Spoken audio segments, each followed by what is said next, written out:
Part 1. The Discovery. The neon rain fell in sheets across the broken skyline of Neo-Singapore, each droplet carrying the electric pulse of a dying city. Marcus Stone pulled his weathered coat tighter as he navigated through the maze of abandoned hovercar frames and twisted metal that had once been the pride of humanity's expansion into the stars. Now it was just another graveyard, picked clean by scavengers like himself. His scanner beeped softly, detecting traces of rare earth elements in the debris ahead. Marcus had been doing this for 3 years now, ever since the armistice left him without a purpose. The war against the hegemony had ended not with humanity's victory, but with their surrender disguised as peace. The aliens had come offering trade, technology, and prosperity. What they'd delivered was dependence. The scanner's pitch changed, becoming more urgent. Marcus frowned, adjusting the settings. The device was reading something unusual, something that didn't match any known mineral signature.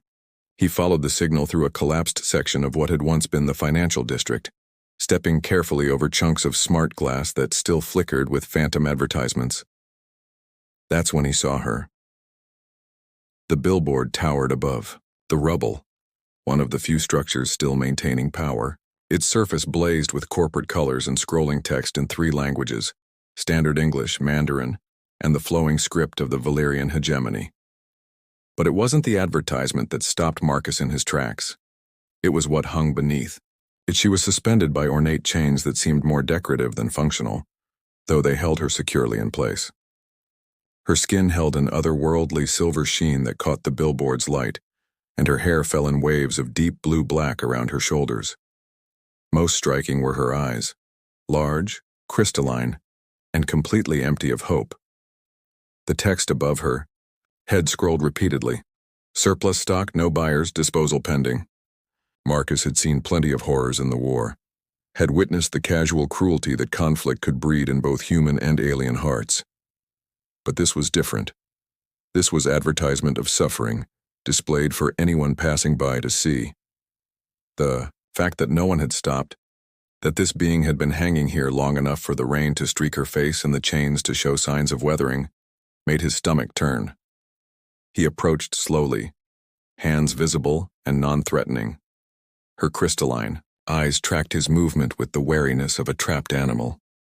As he drew closer, he could see that she wasn't human, though she was humanoid enough that the sight of her chained-like property felt fundamentally wrong. "Hey," Marcus said softly, his voice barely audible over the hum of the billboard. "You okay?" She blinked once slowly, as if the question itself was foreign.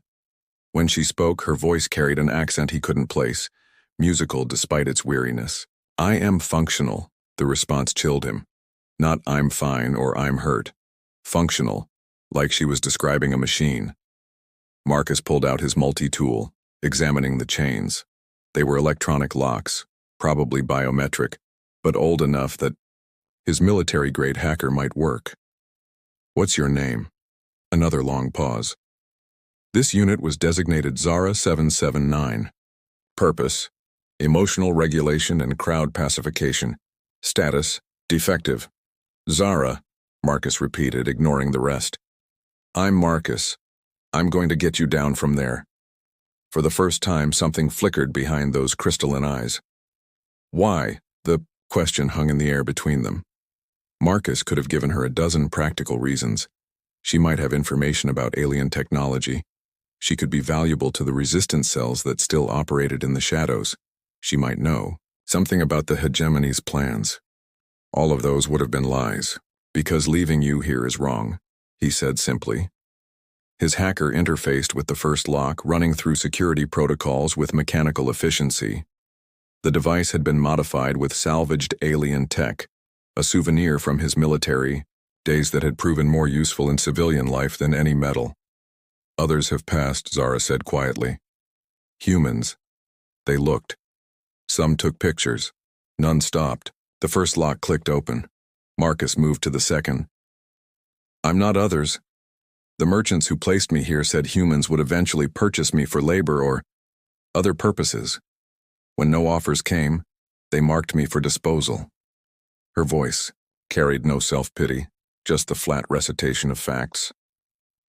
I have been here for 47 standard days. 47 days. Marcus's jaw tightened as the second lock gave way. Well, you're not surplus stock. You're a person. I am property, Zara corrected, created for a specific function. When I proved incapable of performing that function, I became waste. The final lock opened, and Zara dropped slightly as the chains went slack. Marcus caught, her arm steadying her as she found her footing. Her skin was cool to the touch, but he could feel the tremor of exhaustion running through her. "What was your function?" he asked, though part of him wasn't sure he wanted to know. "Emotional suppression," she said, flexing her fingers as feeling returned to them. "I was designed to pacify human populations during transitions, to make acceptance easier." The words hit Marcus like a physical blow. The armistice, the sudden end to human resistance, the way entire populations had seemed to simply give up, fighting. It hadn't been defeat. It had been manipulation. "But you're defective?" he pressed. For the first time, Zara's expression showed something other than resigned emptiness. Her crystalline eyes flashed with what might have been anger, or perhaps pride. "I refused to suppress. When I touched human minds, I felt their pain, their fear, their love for their families and their world. The merchants expected me to erase those feelings. Instead, She paused, seeming to search for words. "I amplified them. I made humans feel more, not less." Marcus stared at her. "That's not defective, that's human." She tilted her head, studying him with new interest. "You are different from the others who passed by. Yeah, well, military training has a way of rewiring your priorities." Marcus shrugged out of his coat and offered it to her. She accepted it with careful hands, wrapping it around herself like armor. "Come on. We need to get out of here before someone notices you're missing." As they prepared to leave, Zara's hand brushed against Marcus's scanner. The device immediately came alive, displaying readings and data streams that scrolled too fast for human eyes to follow. The scanner had never performed like that before. "What did you just do?" Marcus asked.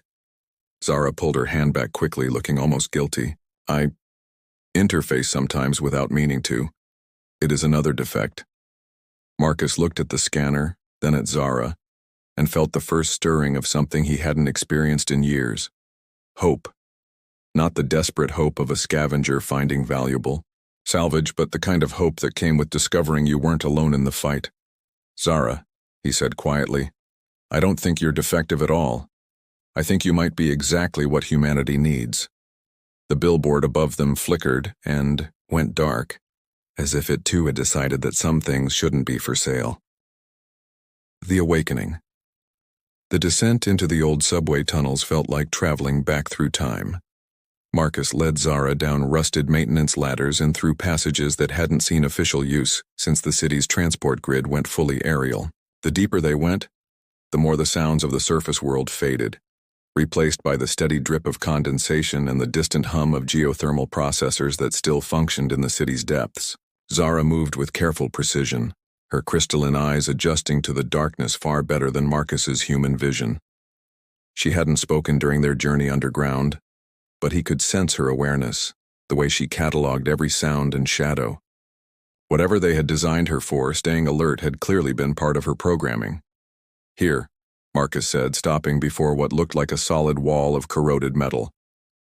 He pressed his palm against a hidden scanner, and a section of the wall slid aside with a soft hiss. Home sweet home. The shelter beyond was a testament to human ingenuity born from necessity. Marcus had spent 2 years converting the abandoned subway car into a living space, workshop and command center. Salvaged LED strips provided warm lighting, while jury-rigged heating elements kept the temperature comfortable.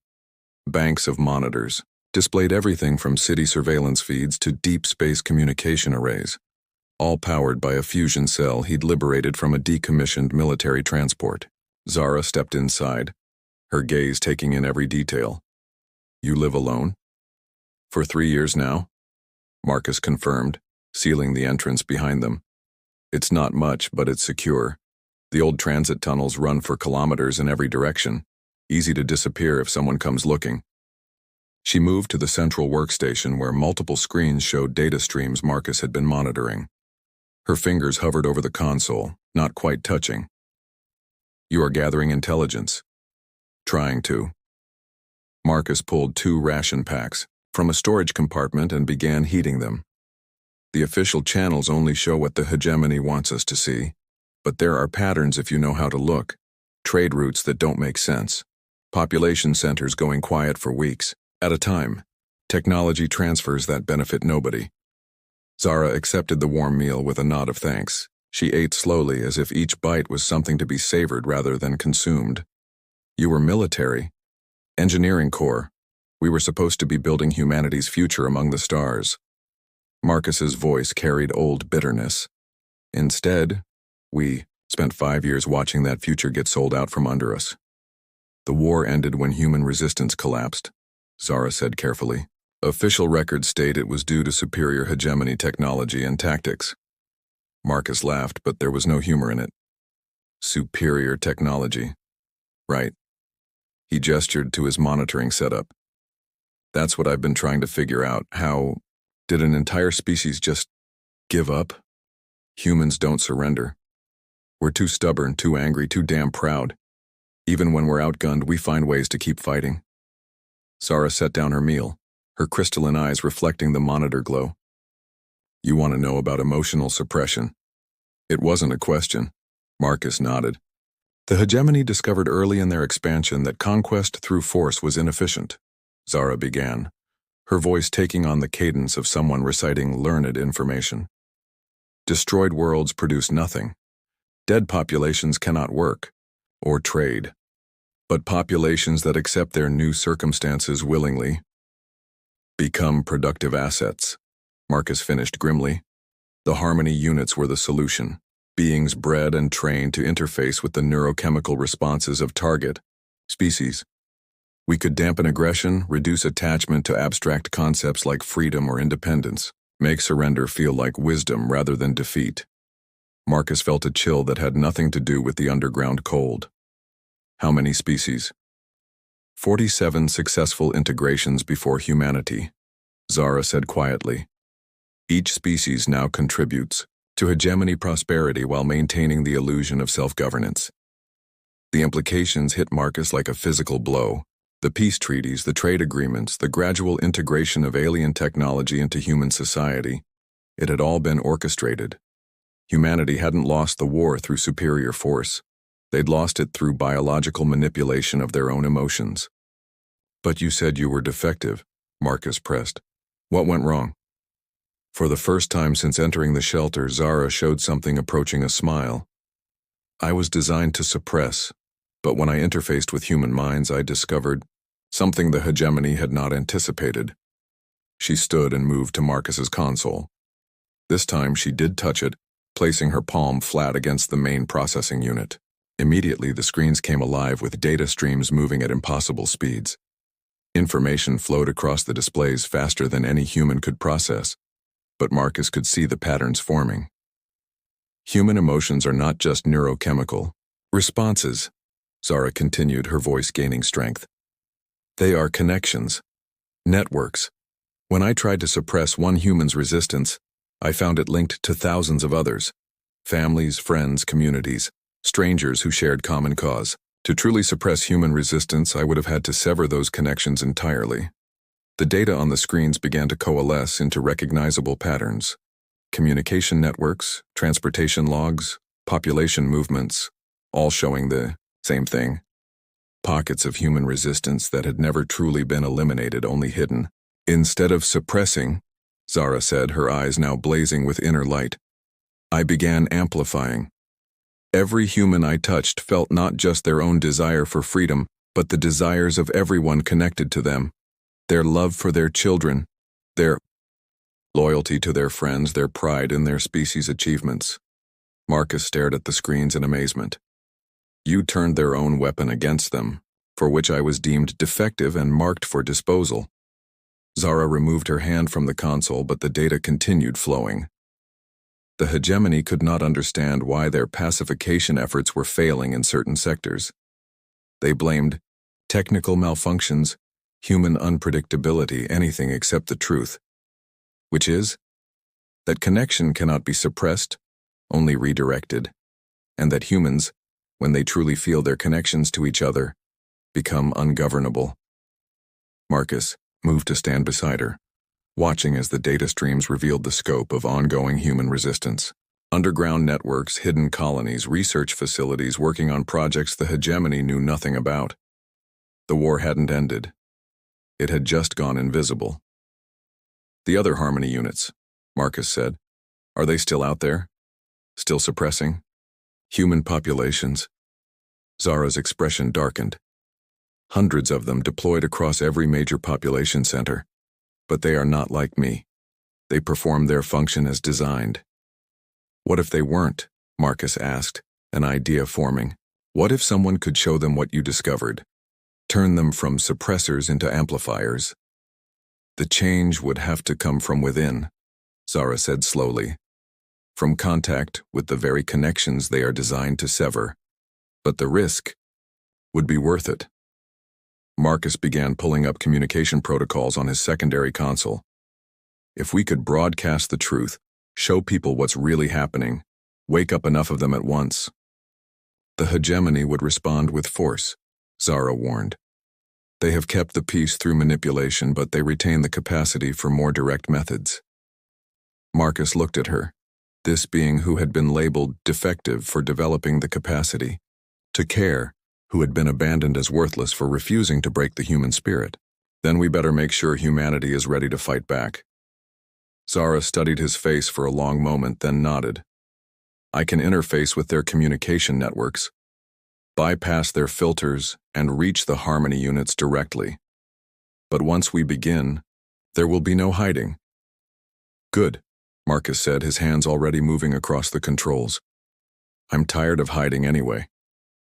As they began preparing for what might be humanity's last chance at true freedom, the monitors around them showed a species that had never truly surrendered, only been convinced to sleep. Soon, Marcus thought, it would be time to wake up.